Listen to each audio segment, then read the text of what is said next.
Hello, जय श्री कृष्णा, जय सिया राम, जय श्री राधे राधे, जय श्री महाकाल।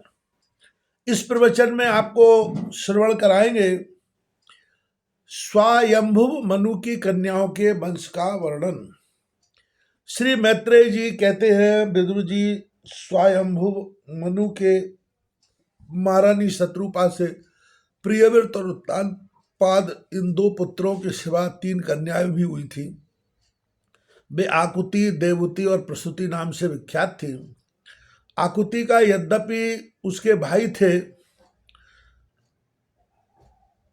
तो भी महारानी शत्रुपा की अनुमति से उन्होंने रुचि प्रजापति के साथ पुत्रिका धर्म के अनुसार विवाह किया। प्रजापति रुचि भगवान के अनन्य चिंतन के कारण ब्रह्म तेज से संपन्न थे। उन्होंने आकुति के गर्भ से एक पुरुष और स्त्री का जोड़ा उत्पन्न किया।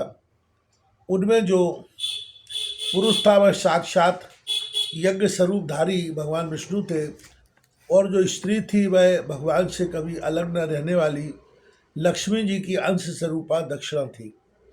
मनु जी अपनी पुत्री आकुति के उस परम तेजस्वी पुत्र को बड़ी प्रसन्नता से अपने घर ले आए और दक्षिणा को रुचि प्रजापति ने अपने पास रखा। जब दक्षिणा विवाह के योग्य हुई तो उसने यज्ञ भगवान को ही पति रूप में प्राप्त करने की इच्छा की। तब भगवान यज्ञ पुरुष ने उससे विवाह किया। इससे दक्षिणा को बड़ा संतोष हुआ। भगवान ने प्रसन्न होकर उससे 12 पुत्र उत्पन्न किए। उनके नाम हैं तोष, प्रतोष, संतोष, भद्र, शांति, बृहस्पति, इद्म, कवि, विभु, स्वहन, सुदेव और रोचन।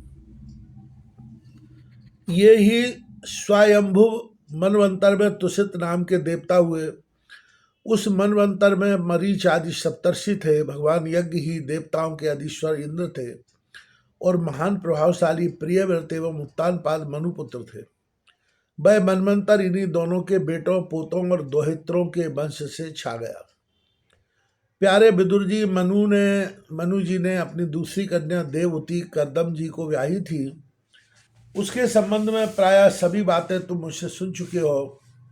भगवान मनु ने अपनी तीसरी कन्या प्रसूति का विवाह ब्रह्मा जी के पुत्र दक्ष प्रजापति से किया था। उसकी विशाल वंश परंपरा तो सारी त्रिलोकी में फैली हुई है। मैं कर्दम जी की 9 कन्याओं का, जो 9 ब्रह्मर्षियों से ब्याही गई थी, पहले ही वर्णन कर चुका हूँ। अब उनकी वंश परंपरा का वर्णन करता हूँ, सुनो। मरीच ऋषि की पत्नी कर्दम जी की बेटी कला से कश्यप और पूर्णिमा नामक 2 पुत्र हुए, जिनके वंश से यह सारा जगत भरा हुआ है।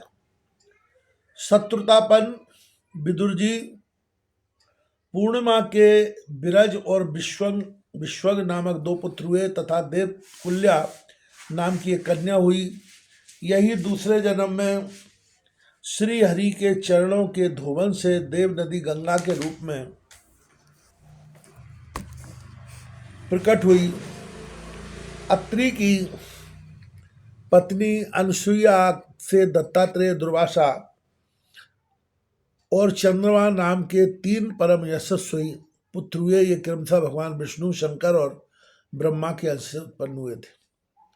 विदुर जी ने पूछा, गुरु जी कृपया यह बतलाइए कि जगत की उत्पत्ति, स्थिति और अंत करने वाले इन सर्वश्रेष्ठ देवों ने अत्रि मुनि के यहाँ क्या करने की इच्छा से अवतार लिया था।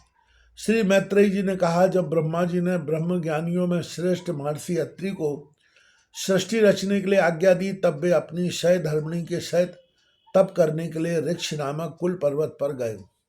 वहाँ पलाश और अशोक के वृक्षों का एक विशाल वन था। उसके सभी वृक्ष फूलों के गुच्छों से लदे थे तथा उसमें सब ओर निर्विंध्या नदी के जल की कलकल ध्वनि गूंजती रहती थी। उस वन में वे मुनि श्रेष्ठ प्राणायाम के द्वारा चित्त को बस में करके 100 वर्ष तक केवल वायु पीकर सर्दी गर्मी आदि द्वंद्वों की कुछ भी परवाह न कर एक ही पैर से खड़े रहे। उस समय वे मन ही मन यही प्रार्थना करते थे कि जो कोई संपूर्ण जगत के ईश्वर है, मैं उनकी शरण में हूँ, वे मुझे अपने ही समान संतान प्रदान करें। तब यह देखकर कि प्राणायाम रूपी ईंधन से प्रज्वलित हुआ अत्रि मुनि का तेज उनके मस्तक से निकलकर तीनों लोगों को तपा रहा है, ब्रह्मा विष्णु और महादेव तीनों जगतपति उनके आश्रम पर आए। उस समय अप्सरा, मुनि, गंधर्व, सिद्ध, विद्याधर और नाग उनका श्रेष्ठ गा रहे थे। उन तीनों का एक ही साथ प्रादुर्भाव होने से अत्रि मुनि का अंतःकरण प्रकाशित हो उठा। उन्होंने एक पैर से खड़े खड़े ही उन देव देवों को देखा और फिर पृथ्वी पर दंड के समान लौटकर प्रणाम करने के अनंतर अर्ध पुष्पादि पूजन की सामग्री हाथ में ले उनकी पूजा की। वे तीनों अपने अपने वाहन हंस, गरुड़ और बैल पर चढ़े हुए तथा अपने कमंडल, चक्र, त्रिशूल आदि चिन्हों से सुशोभित थे। उनकी आंखों से कृपा की वर्षा हो रही थी। उनके मुख पर हास्य की रेखा थी जिससे उनकी प्रसन्नता झलक रही थी।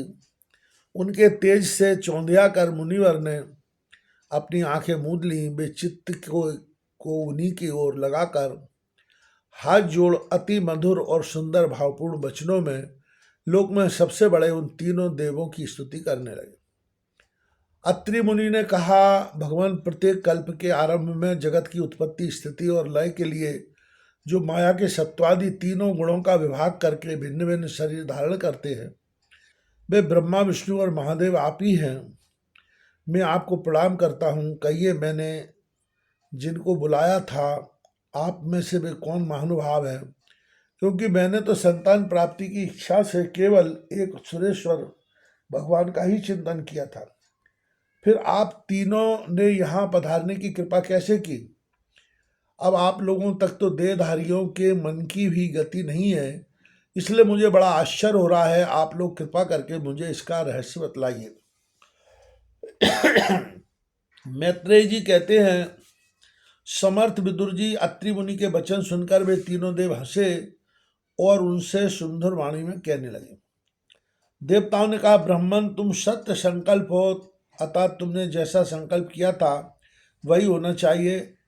उससे विपरीत कैसे हो सकता था? तुम जिस जगदीश्वर का ध्यान करते थे वह हम तीनों ही हैं।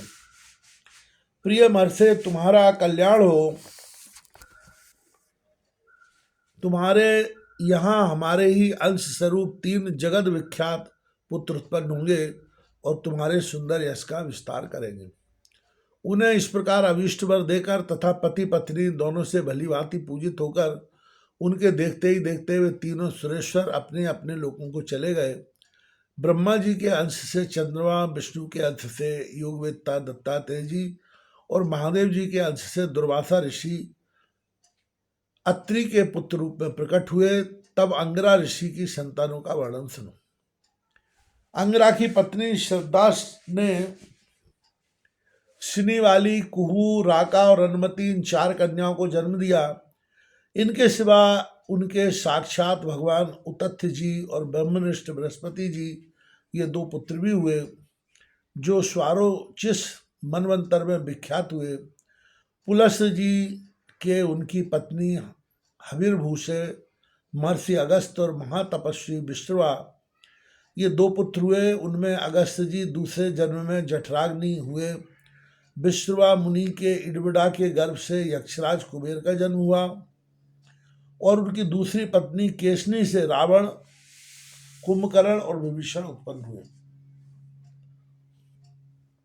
महामते महर्षि पुलय की स्त्री परम साध्वी गति से कर्मश्रेष्ठ बरियान और सहिष्णु ये तीन पुत्र उत्पन्न हुए। इसी प्रकार कृतु की पत्नी क्रिया से ब्रह्मतेज से दैदीप्यमान बाल खिल्यादि 60,000 ऋषियों को जन्म दिया।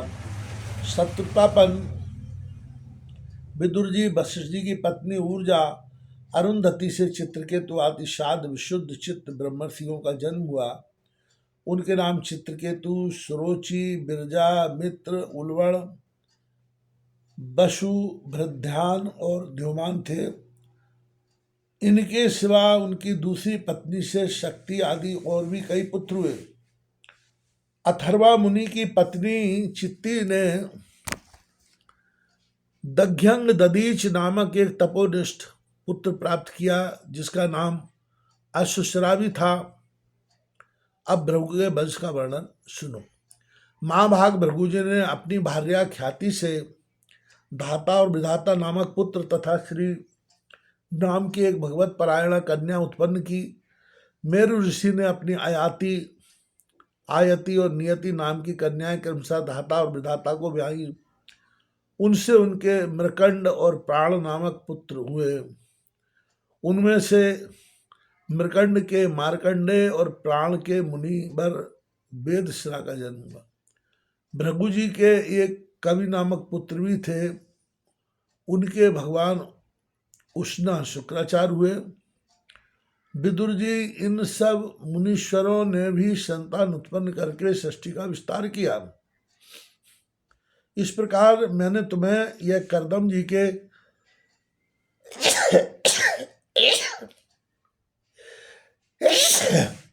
दोहित्रों की संतान का वर्णन सुनाया। जो पुरुष इसे श्रद्धापूर्वक सुनता है उसके पापों को यह तत्काल नष्ट कर देता है। ब्रह्मा जी के पुत्र दक्ष प्रजापति ने मनुनंदिनी प्रसूति से विवाह किया।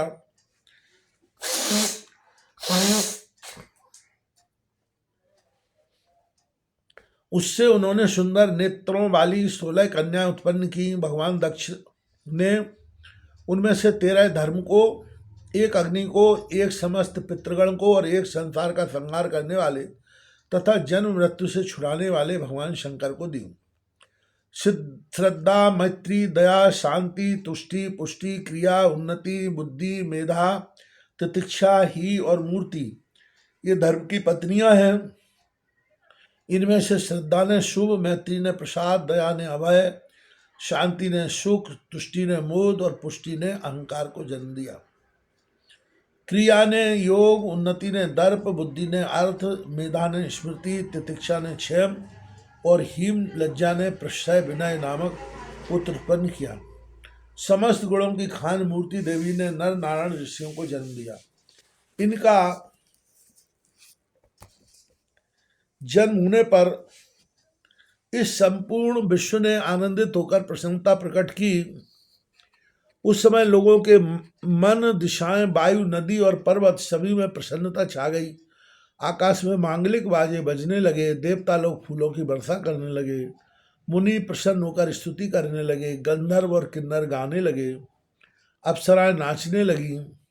इस प्रकार उस समय बड़ा ही आनंद मंगल हुआ तथा ब्रह्मादि समस्त देवता स्तोत्रों द्वारा भगवान की स्तुति करने लगे।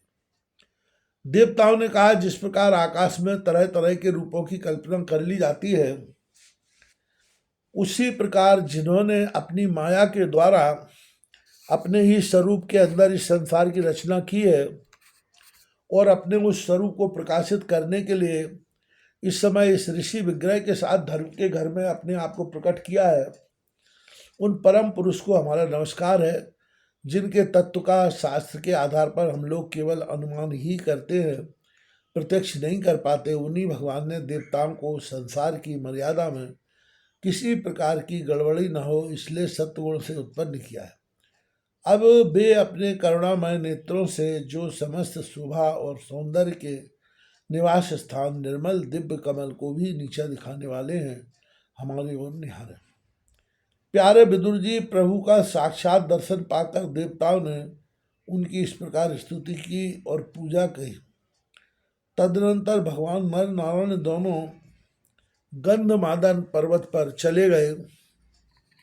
भगवान श्री हरि के अंशभूत वे नर नारायण ही इस समय पृथ्वी का भार उतारने के लिए यदकुल भूषण श्री कृष्ण और उन्हीं के शरीर के श्याम वर्ण कुरुकुल तिलक अर्जुन के रूप में अवतीर्ण हुए। अग्निदेव की पत्नी स्वाहा ने अग्नि के ही अभिमानी पावक, पवमान और शुचि ये 3 पुत्र उत्पन्न किए। ये तीनों ही हवन किए हुए पदार्थों का भक्षण करने वाले हैं। इन्हीं तीनों में से 45 प्रकार के अग्नि और उत्पन्न हुए। यही अपने 3 पिता और 1 पितामह को साथ लेकर 49 अग्नि कहलाए। वेदज्ञ ब्राह्मण वैदिक यज्ञ कर्म में जिन 49 यज्ञियों के नाम से आग्नेय इष्टियां करते हैं, वे यही हैं। अग्निश्वात, बरषद, सोमप और आज्यप ये पितर हैं। इनमें शाग्निक भी है और निरग्निक भी। इन सब पितरों की पत्नी दक्ष कुमारी स्वधा है। इन पितरों से स्वधा के धारणी और बयुना नाम की 2 कन्याएं हुई। ये दोनों ही ज्ञान विज्ञान में पारंगत और ब्रह्म ज्ञान का उपदेश करने वाली हुई। महादेव जी की पत्नी सती थी। वे सब प्रकार से अपने पति देव की सेवा में संलग्न रहने वाली थीं, किंतु उनके अपने गुण और शील के अनुरूप कोई पुत्र नहीं हुआ, क्योंकि सती के पिता दक्ष ने ही किसी अपराध के भगवान शिव के प्रतिकूल आचरण किया था। इसलिए सती ने युवावस्था में ही क्रोधवश योग के द्वारा स्वयं ही अपने शरीर का त्याग कर दिया था। श्री सद्गुरु